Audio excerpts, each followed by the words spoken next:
Abra comigo a sua Bíblia, Evangelho segundo Mateus, capítulo 1. Glória a Deus, hoje tivemos uma ceia maravilhosa. Eu estava com saudade daquelas ceias onde falta o cálice, gente. Hoje faltou cálice de manhã, eu fiquei tão feliz. Hoje os crentes, a pastora ainda falou quando nós saímos de casa. Bem, eu morrendo de calor, né, para variar, sofrendo naquele calor de hoje de manhã. E ela falou, bem, é bom que ninguém fique em casa. Porque domingo a pessoa já acordou, aquele calorzão, vai falar assim, lá na igreja pelo menos frio então eu vou lá. Frio por causa do climatizador, não tem pegadinha comigo. Aleluia! E tivemos uma ceia maravilhosa. Quem não veio de manhã e não ceou, levante a sua mãozinha aí. Quem não ceou? Ok. No final do culto, Deus abençoe vocês, a pastora estava falando de vocês hoje, vocês estão aqui, que bom vê-los. No final do culto, você que não ceou, será ministrado na ceia pela pastora Mirtes. Tudo bem, pastora? Vai fazer isso, a Nanai já preparou os elementos. Pastora Nanai vai ajudar. Aí a pastora Mirtes na condução da ceia, nosso querido Ronald, e vai ser uma bênção. Mateus capítulo 1, quem achou, diga amém. Já vai ter o texto na tela também, para que você que não veio com Bíblia. Se você não tem Bíblia, mas tem um celular, um smartphone, pelo amor de Deus, se o seu celular não tiver uma Bíblia baixada, né, gente? Aí é o cross, misericórdia. Baixa uma Bíblia aí, vamos lá. Mateus capítulo 1, nós faremos uma leitura bem bacana, bem interessante, bem inteligente, mas você tem que estar bem atento, tá bom? Vai ser uma leitura longa. Vamos lá. A genealogia de Jesus Cristo. Mateus capítulo 1, verso 1. Livro da genealogia de Jesus Cristo, filho de Davi, filho de Abraão. Abraão gerou a Isaac, Isaac gerou a Jacó, Jacó a Judá e a seus irmãos. Judá gerou de Tamar a Pérez e a Zera. Pérez gerou a Esrom, Esrom gerou a Arão, Arão gerou a Aminadab, Aminadab a Naasson, Naasson a Salmão, Salmão gerou de Raabe a Boaz. Este de Ruth gerou a Obed, Obed a Jessé, e Jessé gerou ao rei Davi, e o rei Davi gerou a Salomão, da que fora mulher de Urias. Salomão gerou a Roboão, Roboão a Abias, Abias a Asa, Asa gerou a Josafá, Josafá a Jorão, Jorão a Uzias, Uzias gerou a Jotão, Jotão a Acás, Acás a Ezequias, Ezequias gerou a Manassés, Manassés a Amon, Amon a Josias, Josias gerou a Jeconias e a seus irmãos no tempo do exílio na Babilônia. Depois do exílio na Babilônia, Jeconias gerou a Salatiel, Salatiel gerou a Zorobabel, Zorobabel gerou a Abiúde, este a Eliaquim, Eliaquim gerou a Azor, Azor gerou a Sadoc, Sadoc a Aquim, Aquim a Eliúde, Eliúde gerou a Eleazar, Eleazar a Matã, Matã a Jacó, Jacó gerou a José, marido de Maria, da qual nasceu Jesus, que se chama o Cristo, o Messias, o Senhor. De sorte que todas as gerações, desde Abraão até Davi, são 14. Desde Davi até o exílio na Babilônia, 14. E desde o exílio na Babilônia até Cristo, 14. Até aqui, pela santa palavra de Deus, que todos digam amém. Quando alguém vai começar um negócio, quando alguém tem uma ideia, obviamente ele se cerca das mais variadas precauções para o negócio dar certo. Quem aqui já começou alguma coisa, seja em uma loja física ou uma loja virtual, certamente fez com muito esmero, com muito cuidado, muita cautela, e resolveu e determinou no coração corrigir erros para que no ato da apresentação da coisa fosse feliz e bem-sucedido. Vocês sabem que o McDonald's, por exemplo, você nunca verá uma loja. Quem gosta de um McDonald's? McDonald's, Big Mac. Eu lembro do Big Mac, ainda tem Big Mac. Então, eu acho que a pessoa do seu lado vai pagar um Big Mac para você no final do culto. Dá uma olhadinha aí, vê se cola. Vocês sabem que eu li certa vez, não sei se ainda continua isso, mas eu acredito que sim. Você nunca verá uma loja do McDonald's vazia, fotografada. Uma loja de publicidade, no momento de publicidade, uma loja vazia. É sempre a loja cheia. Então existe um critério deles, uma norma interna de dizer: não façam publicidade com uma loja vazia. Mostrem a marca, mas mostrem a loja cheia. Rapidamente eu quero só chamar a sua atenção para dizer que quando alguém quer começar alguma coisa, ele não permite, não deixa que coisas ruins sejam expostas. Ele quer passar a melhor visão. Ele quer passar a melhor apresentação. Quando você vai fazer uma entrevista, seja uma entrevista de emprego ou um alvo futuro, às vezes o cara está solteiro ou ela está solteira e acredita que vai encontrar-se com o prometido. Obviamente a apresentação é a melhor. Dá aquela maquiada, passa aquele reboco para ficar melhor. O cara pega aquele Rexona, ou se não tiver, nem que seja uma minâncora. Lembra minâncora? Óleo de rosas, é leite de rosas. Olha, fui lá na minha infância agora. Pega aquele perfume, dá aquela garibada, porque afinal de contas, né? Pega o enxaguante bucal, dá aquela preparada, por quê? Porque quer impressionar.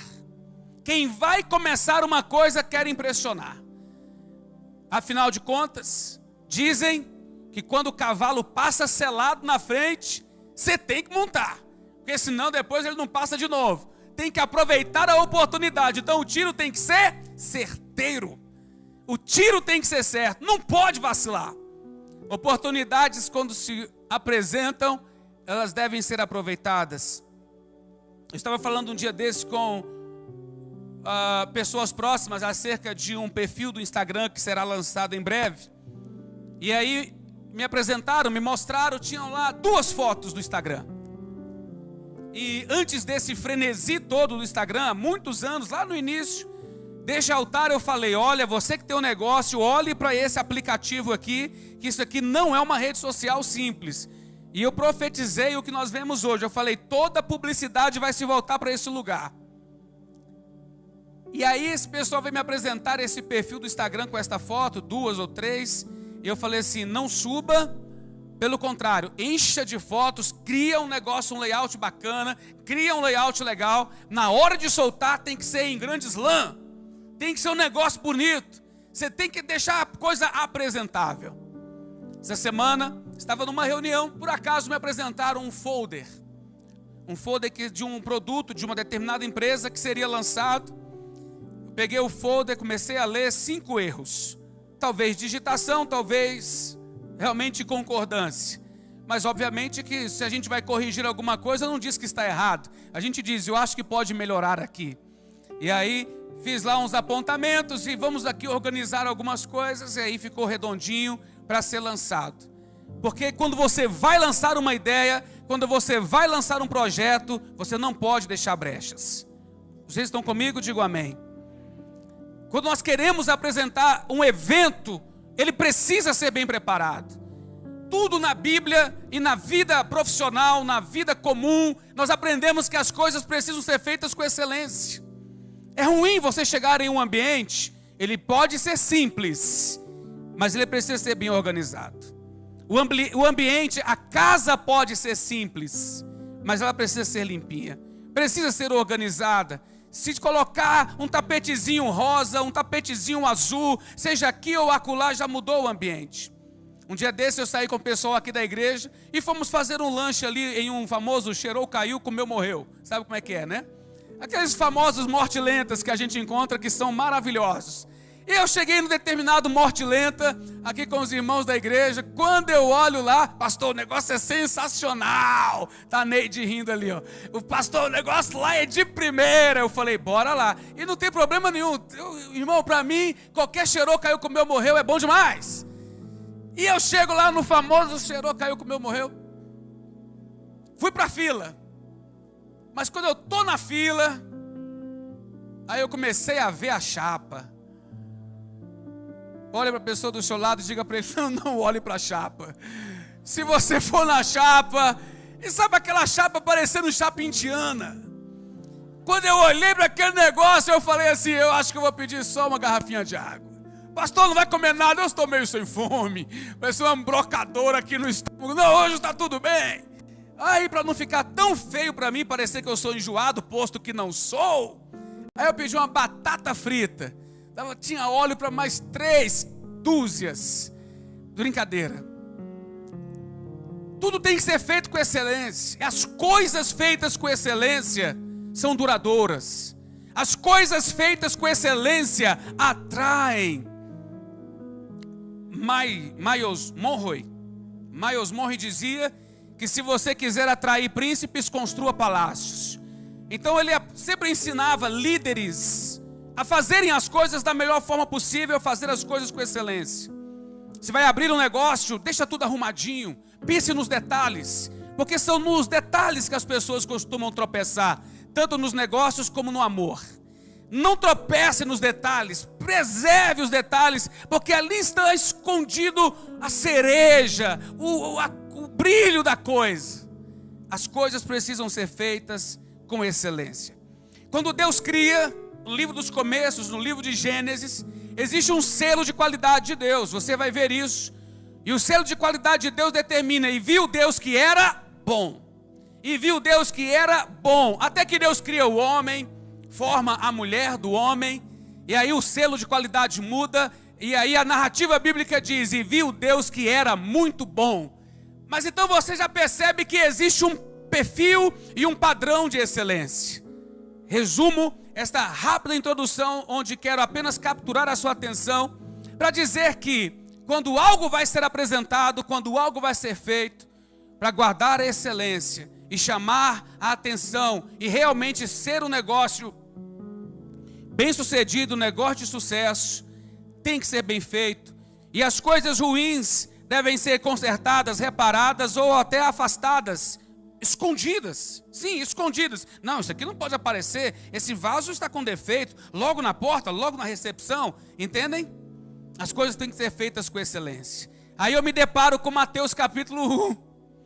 E eu vejo que Deus está trazendo um resumo da história, uma narrativa sobre como Ele deseja restaurar, salvar, libertar, curar o mundo e a humanidade. Algumas pessoas questionam a veracidade das Escrituras. Algumas pessoas questionam a veracidade da Bíblia. Algumas pessoas, para justificar a necessidade que tem de afastar Deus da sua vida, porque Deus é um intruso. Deus às vezes é um intruso não bem-vindo, porque se Ele entrar, Ele vai colocar em ordem. Se Ele entrar, Ele vai consertar. Se Ele entrar, não vai ser mais de qualquer jeito. Seja namoro, noivado, casamento, trabalho, sonhos, projetos, Deus entra e põe a casa em ordem. Então por isso que algumas pessoas preferem, já que Deus existe, então vamos afastá-lo do nosso caminho. Como tentava aquele famoso Frederico Nietzsche ou Nietzsche, que já que Deus existe, então vamos determinar que Deus um dia morreu. E Deus morreu. Se Deus morreu, nós o excluímos da nossa vida e não temos agora alguém para regular o nosso comportamento, os nossos padrões. Mas, voltando ao raciocínio, a palavra de Deus está dizendo que Deus está se manifestando. E Deus deseja reorganizar todas as coisas. E Ele vai colocar todas as coisas em ordem. Glória a Deus por isso. Louvado seja o nome do Senhor. Mas quando nós entramos no texto que acabamos de ler, nós percebemos como Deus é maravilhoso. E como que a benignidade, a misericórdia e a bondade do Senhor caminham no meio da história, colocando ordem no meio da história. Não assisti ainda, eu gosto de filmes. mas tem um filmezinho que depois se alguém achou e gostou aí, me fala. O nome do livro, do filme me chamou a atenção, é As Linhas Tortas de Deus. Sabemos que Deus não escreve em linhas tortas. Sabemos que Deus conserta todas as coisas. Mas aquele nome me chamou a atenção. Falei, esse negócio despertou minha curiosidade. Quando alguém vai lançar um projeto, quando alguém vai lançar uma ideia, se ele quer impressionar, ele só apresenta as coisas boas. Ele deixa tudo organizado. Em Mateus capítulo 1, o texto que você acabou de ler, nós falamos sobre, olha aqui para o pastor Wagner, converse comigo. Nós vemos um daqueles textos onde perguntas e interrogações são colocadas. Se eu fosse fundar uma religião, eu não começaria desse jeito. Eu esconderia boa parte daquelas pessoas que estão ali. Se eu fosse fundar algo, se eu fosse inaugurar uma religião, porque não é assim que dizem, é apenas uma religião, é a tentativa eterna do homem de se conectar a Deus. Não! O Evangelho de Jesus não é uma religião, é uma revelação. O Evangelho de Jesus é o encontro do coração de Deus com o coração da humanidade. O cristianismo é a revelação de um Deus de amor que está disposto a entregar a si mesmo para resgatar a coroa da sua criação. Isso é maravilhoso, isso é lindo. Agora, se fôssemos nós, com alguém de olho, seja um chefe ou um avaliador, nós esconderíamos algumas pessoas desta biografia. A biografia de Jesus começa com a narrativa de que ele é filho de Abraão. Abraão gerou a Isaac, Isaac gerou a Jacó. Só aí nós já teríamos que dar um tempo para dizer, ei, está errado. Não começa desse jeito. Mas por que não? Porque Abraão, conquanto fosse e seja o pai da fé, mentiu. Mentiu e expôs Sara ao perigo no Egito. Sim, ele expôs Sara ao perigo, colocando-a no meio do harém de Faraó. Não comece desse jeito. Ou talvez escolheríamos Jacó. Por que Jacó? Jacó repetindo o mesmo erro do pai, não aprendendo nem com o erro dos outros, mentiu igualmente, na mesma mentira, buscando a sua proteção pessoal, expôs a sua digníssima esposa. Falaríamos de Jacó? Jacó cujo nome e já de nascença algo ruim foi profetizado ao lado e a respeito dele, dizendo, ele é um suplantador e um enganador. Aquele que nasce segurando o calcanhar do seu irmão, não há de ser coisa boa. Aí na sequência desta biografia e desta história, se nós quiséssemos fundar uma religião, se nós quiséssemos inaugurar alguma coisa, certamente não utilizaríamos este método de Deus. Porque aqui Deus, além de utilizar-se destas pessoas, e como se não bastasse, ou se não bastassem estas pessoas, Ele resolve ainda ir contra algo que Ele próprio disse. Como assim, pastor? Sim, Deus disse, olhe para mim e você vai entender esta mensagem. Deus disse que quando o povo dele entrasse na terra de Canaã, não deveria entrar em jugo desigual. O que era o jugo desigual? Olhe para o pastor. Se você não prestar atenção, você vai ficar se questionando qual foi a bênção que recebeu hoje. Mas preste. Quando eles entram na terra de Canaã, Deus disse, não entrem em jugo desigual. Porque na hora do namoro está bacana, na hora do noivado está bacana, mas na hora que você quiser apresentar o menino e a outra pessoa quiser dar um passe nele, vai gerar conflito. Então cuidado com o jugo desigual. Mas, contrariando a norma, quando eles entram na terra Canaã, lugar do qual não poderiam contrair núpcias, não podiam casar com ninguém daquela terra, a Bíblia vai dizer que uma mulher chamada Raabe é citada na genealogia. E a revelação de Deus é tão clara que Ele não apenas cita o fato, mas dá o nome. E quando você olha o nome e dá um Google no nome, ou quando você volta ao livro de Êxodo, você vai se recordar que aquela mulher era uma prostituta. Meu Deus, se eu quero criar algo, será que eu precisava citar isso? É como se os anjos dissessem, isso não aconteceu, lógico, mas o senhor tem certeza? E cita exatamente Raabe, a prostituta que morava nos muros da cidade. Depois disso, contrariando ainda outra norma e outra lei, entra na genealogia e é citada uma mulher chamada Ruth, que se torna a esposa de Boaz. E Ruth é moabita. E moabita é descendente de Ló. E os moabitas são descendentes de Ló com as suas próprias filhas, porque como a esposa de Ló voltou para trás, olhando para Sodoma, já contaminada com o ambiente de Sodoma, ela volta, ela não apenas olha, o sentido é, a palavra é olha, mas o sentido e a tradução da palavra diz, ela voltou atrás. E ela volta, e depois de Ló, vê aquela situação, ele está sem filhos, ele está agora sem esposa, não tem um homem para gerar, continuar a sua descendência.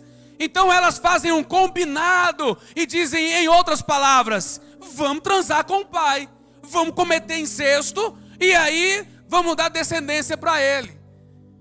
Um dos filhos se chama Amon e o outro Moabe. Moabe é o pai dos moabitas e Amon o pai dos amonitas, que durante toda a história de Israel vai ser uma pedra no sapato deles.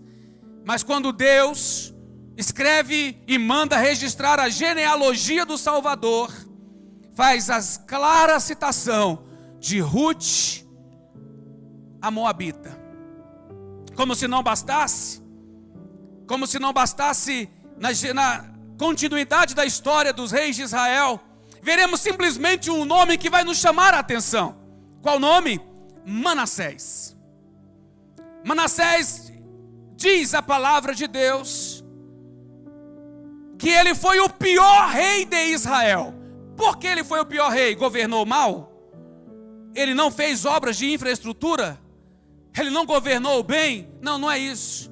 A Bíblia diz que ele fez todo Israel desviar-se de Deus.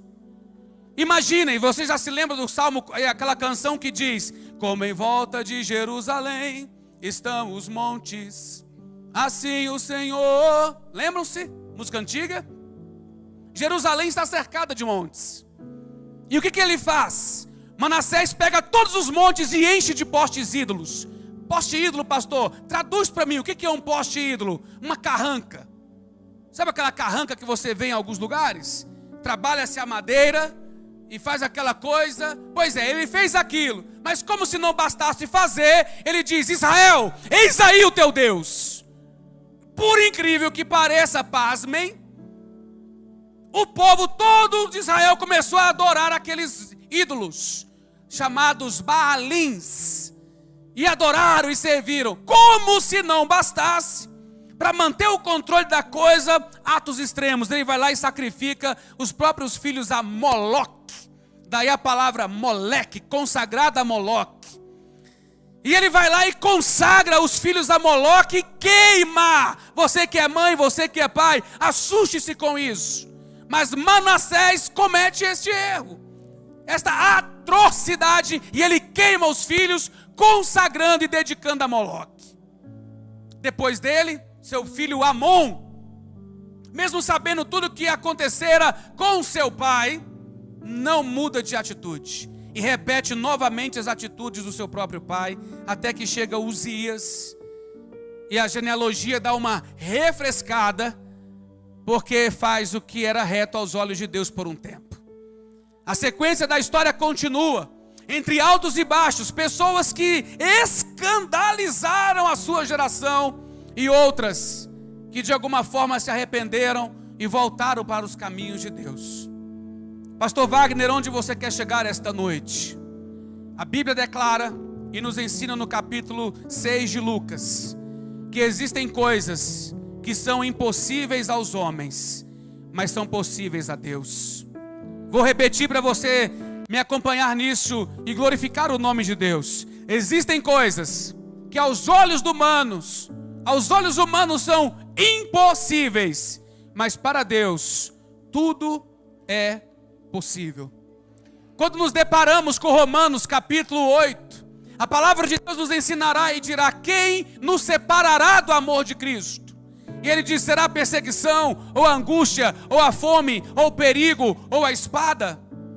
Ele fala e cita várias situações de conflito que podem dizimar, matar a fé. No entanto, ele está trazendo justamente uma pregação e um discurso veemente dizendo: nada poderá nos separar do amor de Deus. Mas algumas pessoas acham, e onde eu quero chamar e capturar a sua atenção, existem pessoas que se acham pequenas demais para serem alcançadas pelo amor de Deus. Existem pessoas que se acham incapazes demais para dedicarem a sua vida a Deus, ao serviço missionário, ao serviço cristão, a uma entrega pessoal. Existem pessoas que olham para a sua própria família. Olha aqui para o pastor. Existem pessoas que olham para a sua família e dizem assim: não tem jeito, não tem solução, aqui não tem escapatória.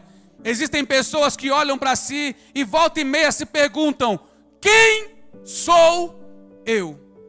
Êxodo capítulo 3, a Bíblia conta a história do chamado de Moisés, Israel. E a Bíblia diz que nós olhamos a vida de Moisés. Moisés atravessou o Mar Vermelho, 10 pragas, livrou o povo do Egito. Mas vamos voltar um pouquinho na história de Moisés. Moisés fora chamado, ele viveu 120 anos, 40 anos na corte do Egito, achando que era alguém. 40 anos no deserto de Parã, percebendo que não era ninguém. Depois disso, 40 anos confiando tudo a Deus, sabendo que Deus é poderoso para fazer infinitamente mais além do que tudo que se possa pensar e imaginar. Mas naquele período de Parã é onde Deus se revela a Moisés. Deus chama Moisés. Antes de enviá-lo a Faraó, Deus o chama. Sabe qual foi a resposta dele? Eu não vou. Moisés disse: eu não vou. Leia Êxodo capítulo 3 e você vai se surpreender.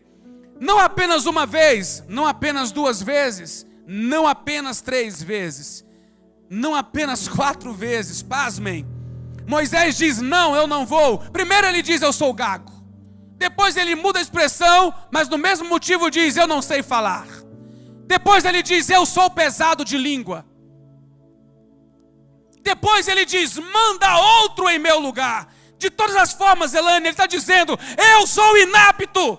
Ele quer convencer a Deus: eu não sou nada, eu não sou ninguém. Escolhe outro melhor do que eu. Até que Deus faz algo com Moisés e mostra para Moisés, como já foi declarado do altar esta noite: não é por sua causa, é por minha causa. Não é você quem pode, sou eu quem posso. Não é você quem realiza, sou eu quem realiza através de você. Um outro homem da tribo de Benjamim, muito conhecido na Bíblia, responsável por 55% do Novo Testamento. Estou me referindo a Paulo. Paulo era benjamita. E Paulo dizia em uma das suas epístolas, e repetidas vezes, melhor dizendo, ele dizia assim: eu sou o principal dos pecadores. Paulo dizia, se referindo a si próprio: eu sou o principal dos pecadores. Mas diferentemente, Paulo tinha uma visão certa acerca de Deus. Me ajude a pregar. Olha a pessoa que está do seu lado e diga para ela: tem uma visão certa acerca de Deus. Como que você vê Deus? Será que você vê Deus como alguém que realmente é o Deus da punição, é o Deus da justiça que consome, ou da justiça que te põe de pé, te justifica e te fortalece? Qual é a visão que você tem de Deus? Muitas pessoas têm várias desculpas ou respostas. Posso até melhorar a minha frase. As pessoas têm várias respostas para justificar limitações, travamentos, problemas. Quantas vezes o passado está gritando no coração de tanta gente, simplesmente porque não conhece Miqueias, capítulo 7, verso 19. Pegarei os teus pecados, tomarei as tuas iniquidades e lançarei no mar do esquecimento. Algumas pessoas se esquecem disso. Algumas pessoas se esquecem de 2 Coríntios 5,17. Aquele que está em Cristo, nova criatura é. As coisas velhas já passaram, eis que tudo se fez novo. Algumas pessoas se esquecem de Filipenses capítulo 4, do capítulo 3, verso 13. Esquecendo-me das coisas que para trás ficam, eu avanço para a proposta que Deus me fez, que está diante de mim. E eu agora vou buscar isso, vou buscar o prêmio da soberana vocação de Deus em Cristo Jesus. Quero hoje chamar a sua atenção e dizer para você que quando Deus chamou você, Ele não errou de endereço. Quando Deus sussurrou o Espírito Santo, que algumas pessoas chamam de a voz da consciência, quando o Espírito Santo sussurrou no seu coração, na sua mente, que existe um caminho melhor, que existe um estilo de vida melhor, que existe uma forma melhor de se viver, não era a sua voz, não era a sua mente, não era a sua própria voz falando para você como aqueles demoninho e um anjinho do outro lado. Era a voz de Deus te dizendo: eu estou te guiando, eu quero curar suas emoções, eu quero tratar você, eu quero levantar você, porque você não é qualquer um na multidão, você é uma pessoa única, individualizada e exclusiva aos olhos de Deus. E está na hora de você entender isso definitivamente.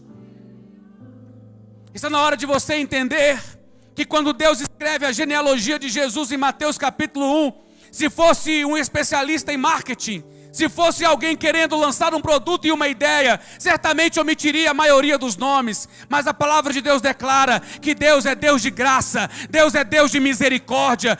Jeremias, no livro de Lamentações, ele disse: olhe para mim, jovem, não converse. A Bíblia declarará em Lamentações capítulo 3: trarei à memória o que pode me trazer esperança. Levante a sua voz comigo, me ajude a pregar, já que você está com vontade de falar, repita após mim. Diga: trarei à memória o que pode me trazer medo e dúvida. Tá ligado? Diga: trarei à memória o que pode me trazer esperança. E o que traz esperança no coração de Jeremias? O que ele está se referindo? Ele diz assim: as misericórdias de Deus não têm fim. Primeira coisa, repita após mim: as misericórdias de Deus não têm fim. Sabe por que Raabe está na genealogia de Jesus? Porque a misericórdia de Deus não tem fim. Sabe por quê? Sabe por quê? Roboão, motivo de divisão na nação de Israel, está na genealogia de Jesus? Porque as misericórdias de Deus não tem fim. Sabe por quê? O nome de Batseba é citado na genealogia de Jesus, e ela é citada como mãe de Salomão, e ela está citada que ela é filho de Davi, e ela está citado como ex-mulher de Urias, que Davi matou. Porque as misericórdias de Deus não têm fim. Sabe o que Jeremias trouxe à tona? As misericórdias de Deus não têm fim. Em segundo lugar, ele disse que as misericórdias de Deus se renovam a cada manhã. Tem um infeliz de um galo lá na minha rua. Um vizinho resolveu agora criar galinha. E irmãos, eu acordo com qualquer coisa, nunca vi. Oh, irmãos, eu queria ter aquele sono que diz assim: acorda, homem! Irmãos, o infeliz do galo canta, irmãos. E eu acho que ele deve estar com insônia, porque um galo acordar e cantar às 5 da manhã na roça é comum. Eu sou da roça, irmãos, eu entendo isso. Agora, um galo acordar 2:30 da manhã, esse infeliz é o galo do Paraguai. Mas vamos brincar aqui, irmãos. Ei, antes que o galo cante, eu posso te afirmar, e antes que você abra os olhos, Simone, a misericórdia de Deus já veio antes. Tony, antes que você acordar amanhã, a misericórdia de Deus já estará de pé. Gustavo, eu sei que você acorda cedo para buscar o ministro. E quando você acordar agora, 4 da manhã, a misericórdia de Deus já estará renovada na sua vida. Deixa eu falar uma coisa para você aqui. Jeremias traz à mente dele o que pode trazer esperança. Ele diz que as misericórdias de Deus são a causa de não sermos consumidos. Ele diz que as misericórdias de Deus são novas a cada manhã. E em terceiro lugar, ele usa uma expressão que é muito comum na boca dos crentes. Qual a expressão, pastor? Olha aqui para mim, só falo se você olhar e me der sua atenção melhor. Não foi efeito especial, tá, gente? Foi na hora certa. Todo mundo já usou a expressão um dia dizendo assim: Deus é.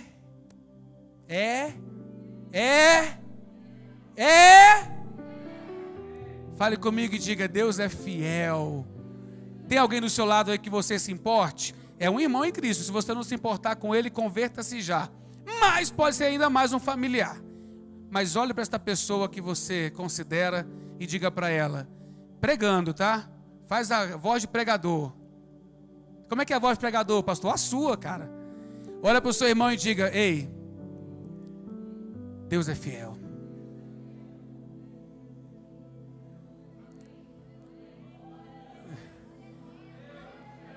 Dá um glória aí, igreja. Me ajuda.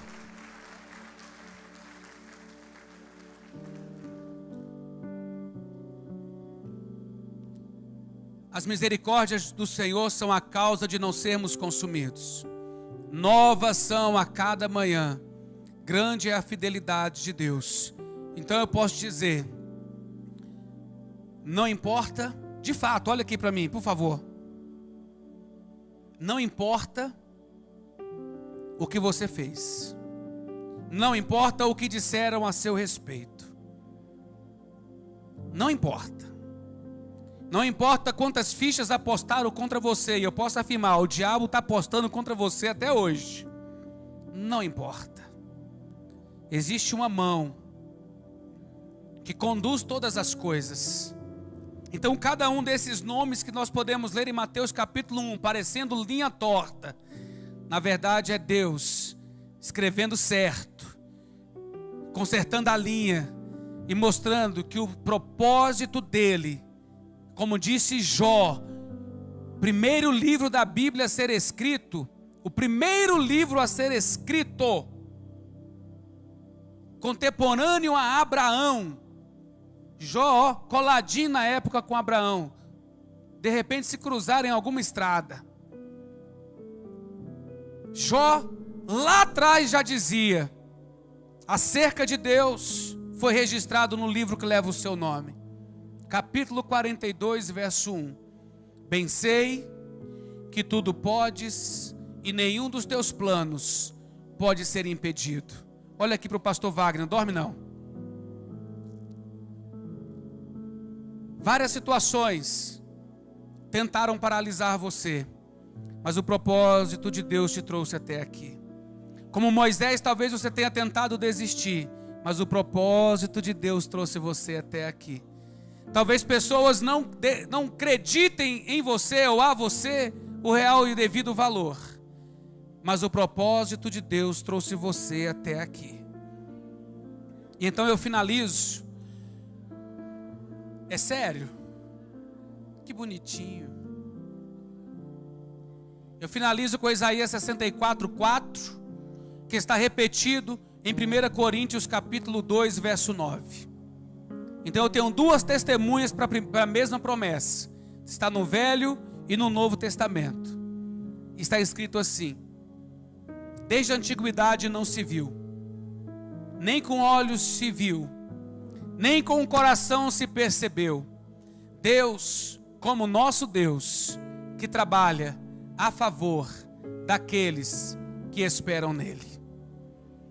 Vou repetir: desde a antiguidade não se viu, nem com os olhos se viu, nem com ouvido se ouviu.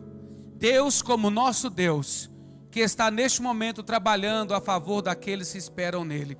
Você espera no Senhor? Você confia no Senhor? Então pode ter certeza em seu espírito, em nome de Jesus, ainda que seus ouvidos não captem da devida forma, que os seus ouvidos espirituais traduzam ao seu espírito esta palavra. Seu passado não determina, não profetiza sobre o seu futuro. O seu passado não determina sobre o seu futuro. E o melhor de Deus está por vir na sua vida. Porque aquele que está em Cristo, aquele que está em Cristo, nova criatura é. As coisas velhas já passaram, eis que tudo se fez novo. Fica de pé comigo e vamos orar. Convido o pastor Israel, vem cá orar comigo. Preciso de um suporte aqui na voz. Em nome de Jesus. O louvor vai se movimentar, subir ao altar. No demais, ninguém sai. Imagina que o momento da venda, da concretização do negócio é a venda, é o fechamento. O momento do fechamento da palavra é oração. Na hora da oração você sai do templo. Então vamos consertar, não saia. Daqui a pouco você vai ali no negocinho ali atrás, ali fora. Mas eu quero que você coloque a mão no ombro de alguém.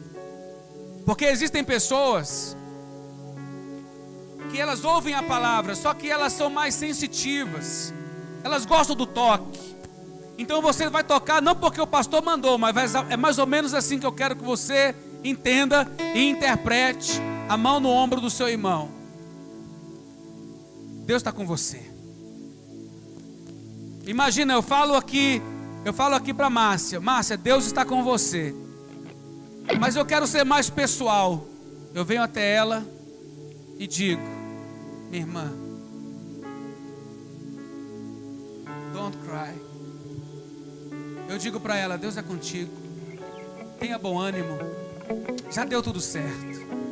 Você entende isso? Olhe para a pessoa do seu lado, por favor, e diga para ela isso. Diga: ei, Deus é com você. Diga: Deus é por você. Diga: Deus é contra os que são contra você. Diga: tenha bom ânimo. Vai dar tudo certo. Diga: Ele vai consertar as linhas. Ele vai escrever uma nova história. Diga: Ele vai remover as limitações. E Ele vai trazer de novo a alegria, o contentamento. Ele vai construir para você uma linda história e um bom futuro. Diga: eu vou orar por você agora, e Deus vai mudar a sua sorte. Se você falou com convicção, ora pelo seu irmão agora. Levante a sua mão.